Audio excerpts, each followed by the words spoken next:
first and foremost, Colin Kaepernick Did not expect to see that. Has said, hey, just want to work out, spend all this time working with NFL wide receivers this offseason, threw at Michigan halftime of Michigan's spring game. Mark Davis has said a couple of times, the owner of the Raiders has said a couple of times that he would be open to having Kaepernick in for a workout if that's something that his coach and GM wanted, and that he believed Kaepernick was a guy who should be in the NFL. Well, he put his money where his mouth is, or at least his actions.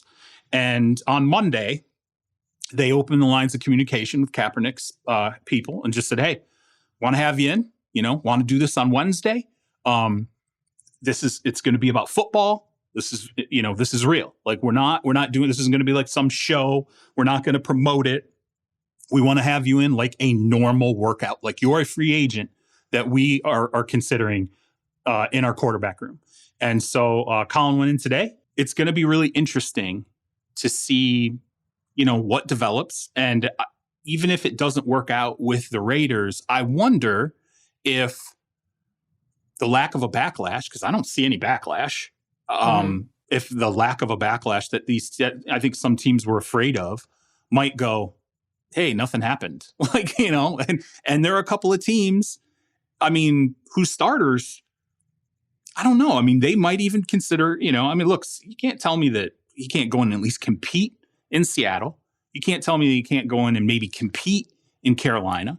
And then, from a backup situation, it could be a multitude of teams that could use him. So I think, I just think there's an opportunity here that seeing how this goes, and if he doesn't end up with the Las Vegas Raiders, there could be a chance that this loosens things up for other teams to go, hey, you know what? Turns out this isn't a big deal after all. Let's see what he's got. Yeah, it sucks that he's been out of the league since 2016. But let's at least give this a run and see if there's something there. And also I will credit Kaepernick because he came out on the I Am Athlete podcast, and the people close to him, it was interesting, even before this, were that I was talking to were saying, hey, he's willing to be a backup. He doesn't care. Like he wants to come in, he wants to be a backup. Sure, he wants to be a starter again someday, but he knows he just needs a chance. So if that chance is being third on the depth chart, cool. If that chance is being second on the depth chart, cool. Let's get in and get it rolling. So a positive, I think, for him to at least get a look. Well, I have to say, I was a little surprising to see that it was Josh McDaniels. Who was the one that broke the seal. I think, obviously there's not a backlash, but like you just said, it's been since 2016. So I think to a lot of people, how good is he going to be 6 years after the fact? The one thing that people have said all this time, people who always and forever hate Colin Kaepernick for what he did, they said he was never that good to begin with, which is crap.